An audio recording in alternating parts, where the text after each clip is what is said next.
Hi everyone, welcome to my YouTube channel. आज हम लोग पढ़ने वाले हैं क्लास 6 हिस्ट्री का चैप्टर सेकंड, जिसका नेम है from hunting gathering to growing food. The earliest people why were they on the move. जो पहले लोग रहा करते थे वह चलते क्यों रहते थे, मूव क्यों करते थे। तो we know about people who lived in the subcontinent as early as 2 million years ago. हम लोगों ने सुना है, देखा है, और हम लोग इस चैप्टर में जानेंगे उन लोगों के बारे में जो 2 मिलियन ईयर्स एगो पहले रहा करते थे। Today we describe them as hunter gatherers, और हम उनको आज हंटर गैदरर्स कहते हैं। हंटर का मतलब होता है शिकारी, शिकार करना, और गैदरर्स का मतलब होता है जो खाना इकट्ठी करते हैं, वो गैदरर्स कहलाते हैं। The name comes from the way in which they got their food, और ये नाम उस वजह से पड़ा जिस तरह से वे अपना खाना फाइंड करते हैं और अपना खाना लेते हैं और प्राप्त करते हैं। Generally they hunted wild animals, caught fish and bird, gathered fruit, root, nut, seed, leaves, stalk and eggs. और ये जानवरों का शिकार करते हैं, मछलियों को और पक्षियों को पकड़ते हैं, और फल, जड़ें, बीज और अंडे और पत्तियां, इन सबको वो इकट्ठा करते हैं अपने खाने के लिए। Hunter gatherers move from place to place, और जो हंटर गैदरर्स होते हैं वो एक जगह से दूसरी जगह मूव करते रहते हैं। There are many reasons for this, और इसके पीछे कई कारण हैं। पहला कारण, if they had stayed at one place for a long time they would have eaten up all the available plant and animal resources. Therefore, they would have had to go elsewhere in search of food. अगर वे एक जगह रुकते हैं लंबे समय तक तो उन्हें बस वही खाना खाने को मिलेगा जो वहाँ पर पर्याप्त है, जो वहाँ पर अवेलेबल है। लेकिन अगर वो कहीं दूसरी जगह पर जाएंगे तो उनको कुछ नया खाने का मौका मिलेगा, इसलिए वो दूसरी जगह पर जाके कुछ नया नया खाते हैं। सेकंड रीजन है, animals move from place to place either in search of smaller prey or in case of deer and wild cattle in search of grass and leaves. That is why those who hunted them had to follow their movements. और दूसरा कारण यह है कि जो जानवर हैं वो अपने खाने के लिए भी एक जगह से दूसरी जगह भटकते हैं और आते जाते रहते हैं, और जो लोग हैं वो इन पर डिपेंडेंट होते हैं अपनी हंटिंग के लिए और अपने फूड के लिए। जैसे डियर और वर्ल्ड कैटल, कि अगर जो हिरण है वो अपनी घास के लिए जा रहा है तो जो लोग हैं वो डियर पर, जो हिरण है उस पर डिपेंडेंट है अपने खाने के लिए, तो लोग उसका शिकार करेंगे और उसके पीछे पीछे जाएंगे। और जैसे ही एनिमल्स मूव करते हैं वैसे ही लोगों को भी उनके पीछे पीछे मूवमेंट करने पड़ते हैं, इसलिए वह भी एक जगह से दूसरी जगह जाते हैं जानवरों के साथ। Third, plant and trees bear fruit in different seasons. So people may have moved from season to season in search of different kind of plants.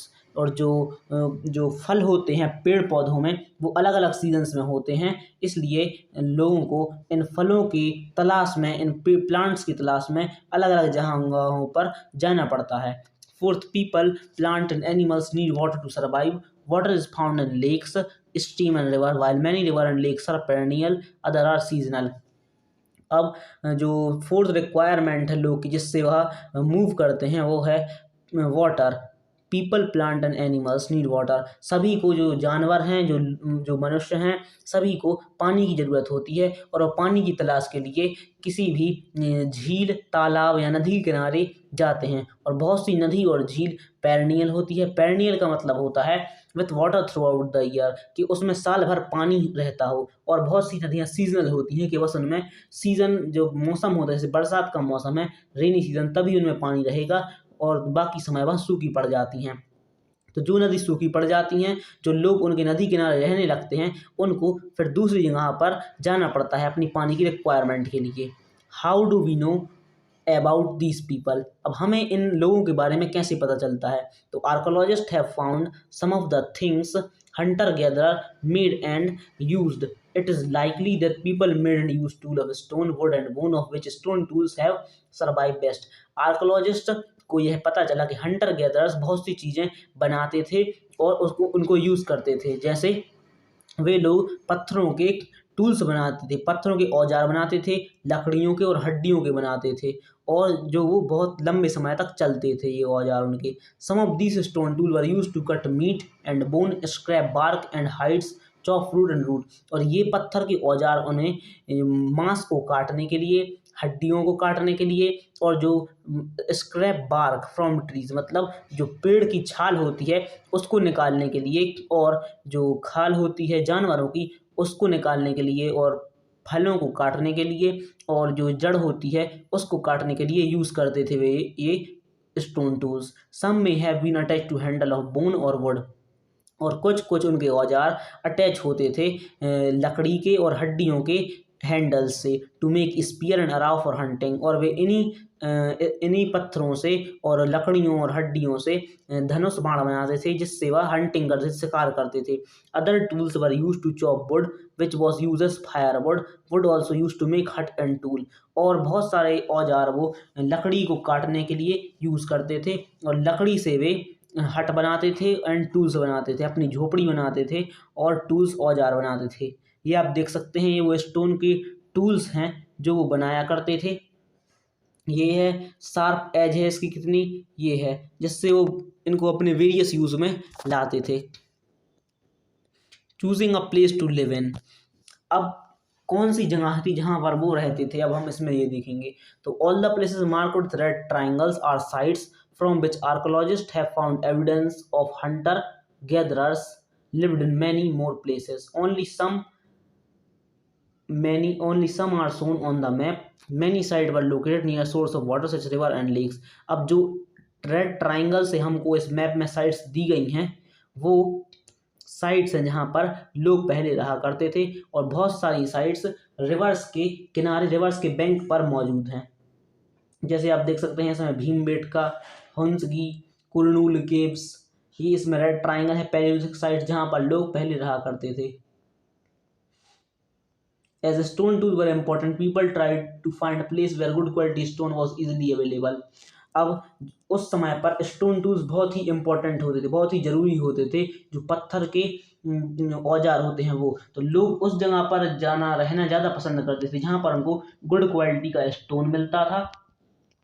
Rock painting and what they tell us. अभी आप देख सकते हैं ये rock painting है, पत्थर की जो आकृतियां हैं जो उन लोगों ने पेंटिंग्स बनाई थी उस समय पर। Many of the caves in which these early people lived, these paintings on the wall. Some of the best example are from Madhya Pradesh and southern Uttar Pradesh. These paintings show wild animal draw with great accuracy and skill. और ये painting Madhya Pradesh और उत्तर प्रदेश में हमें देखने को मिलती हैं। इसमें वाइल्ड एनिमल्स बना हुआ है, एक आगे एनिमल बना हुआ है और पीछे एक ह्यूमन बना हुआ है जो उसको गाइड कर रहा है। आप ये देख सकते हैं भीमबेटका प्रेसिडेंट मध्य प्रदेश।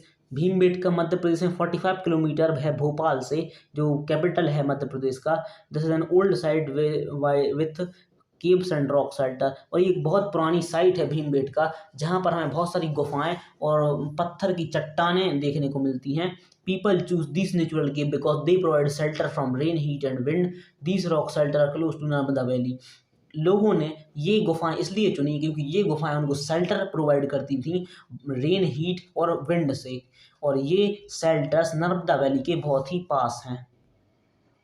आप देख सकते हैं ये है भीमबेटका का स्टोन और रॉक शेल्टर जहाँ पे लोग रहा करते थे पहले। साइट्स। अब साइट्स क्या होता है? Sites are the place where remains of thing, tools, pot, building were found.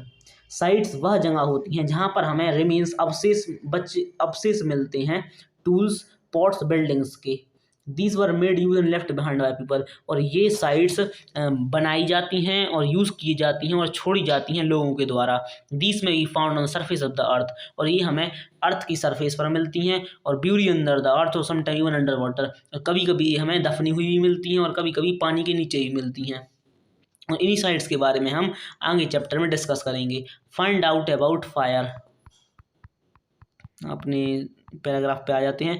Finding out about fire. हम आग के बारे में जानेंगे। तो find the Kurnool caves on map 2, traces of ash have been found here.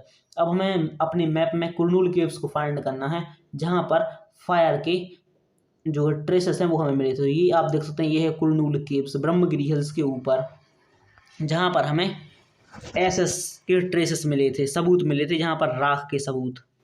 This suggest that people are family with the use of fire, और ये हमें बताता है कि उस समय के लोग फायर का यूज करना जानते थे।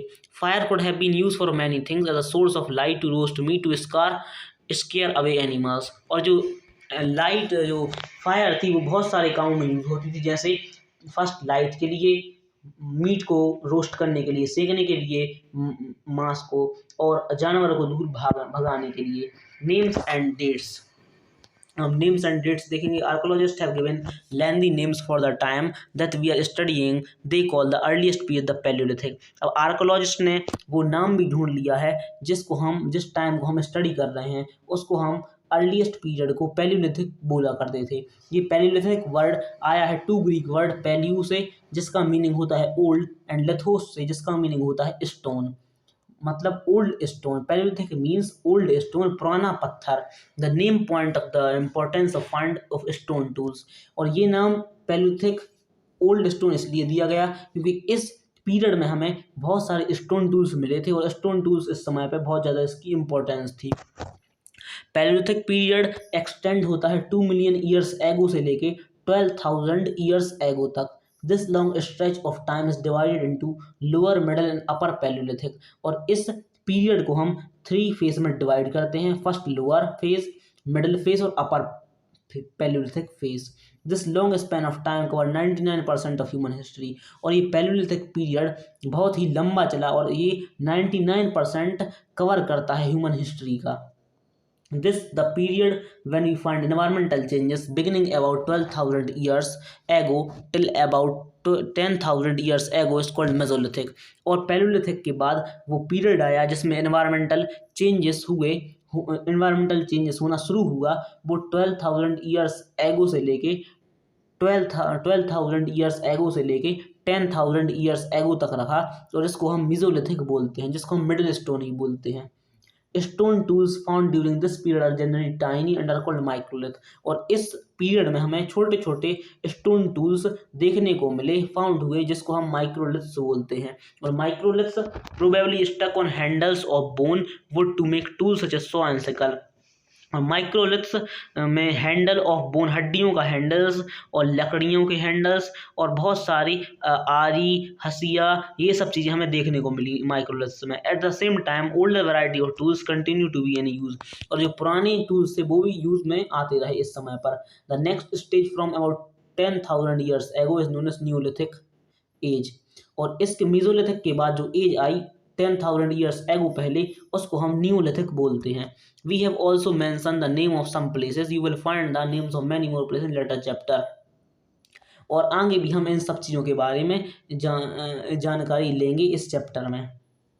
A changing environment. Around 12,000 years ago, there were major changes in the climate of the world with a shift to relatively warm conditions. और 12,000 years ago पहले बहुत सारे मेजर चेंज हुए क्लाइमेट के, जैसे कि वार्म कंडीशंस, गर्म हवाएं चली और गर्म कंडीशंस, वार्म कंडीशंस होने लगी अर्थ पर। In many areas this lead to development of grassland, और इस कारण से वर्ल्ड में ग्रासलैंड डेवलपमेंट हुआ। Lead to an increase in the number of deer, antelope, goat, sheep and cattle is that animals that survive on grass, और इस वजह से जानवरों के नंबर में इजाफा होने लगा, जानवरों की संख्या बढ़ने लगी, जैसे कि deer, antelope, goat, sheep and cattle, इन जानवरों की जो संख्या थी वो बढ़ने लगी, क्योंकि ये जानवर जो ग्रास थी उस पर सर्वाइव करते, उस पर अपना जीवन यापन करते थे। Those who hunted these animals now follow them, learning about their food habits and their breeding seasons, और जो लोग इन जानवरों के शिकार में उनको फॉलो करते थे,